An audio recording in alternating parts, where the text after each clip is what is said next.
Based on the idea that the earth was created in 6 days, 6,000 years ago, there are some predictions we can make. The Bible says clearly he did it all in 6 days. Well, let's make a few predictions. I predict the universe will show evidence of order and intelligent design. I predict there will be thousands, if not millions, of symbiotic relationships. All the plants and animals were created within a few days of each other. And there are millions of these that depend on different things for different reasons.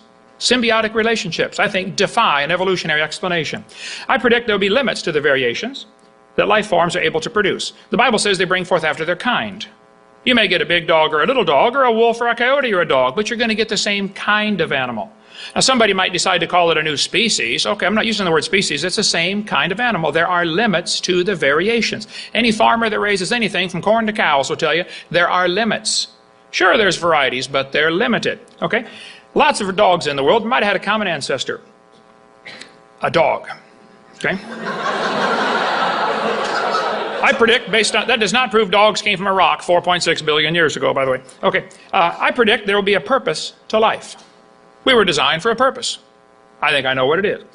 Based on the assumption, we can make some predictions that there will be non-material things in the world like love, sense of justice, mercy, innate knowledge of right and wrong, a conscience, and absolute truth.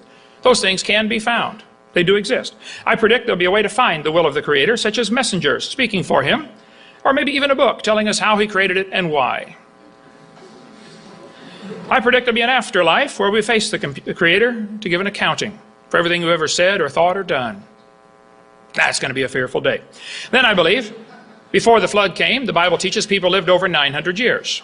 That's what the Bible says. 912 is the average age from those before the flood. I believe that. Now, what predictions can we make based on that teaching? Well, I predict there will be legends of a creation event in cultures all over the world. I predict there'll be a golden age legend where people lived a long time. And it's interesting, almost all ancient cultures have stories about what they called the golden age, when people lived to be nearly 1,000. I predict there'll be skeletons found showing people with signs of great age, such as bigger brow ridge or bigger jaws. I predict there'll be biological problems today, like wisdom teeth for 40 or 50% of the population, indicating man used to be bigger and now we're smaller. So wisdom teeth are getting crowded into the jaw, and in some people they can't make it in.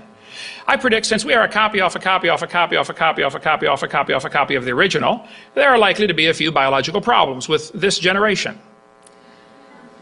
But that's no reflection on the original. The fact that this gene code has been copied and copied and copied and copied and copied from Adam, it's amazing we can sit here and talk about it.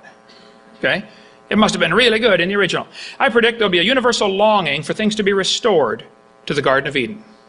And that's what we find every place. Just about every culture has some kind of legend or story about a heaven where you get to go.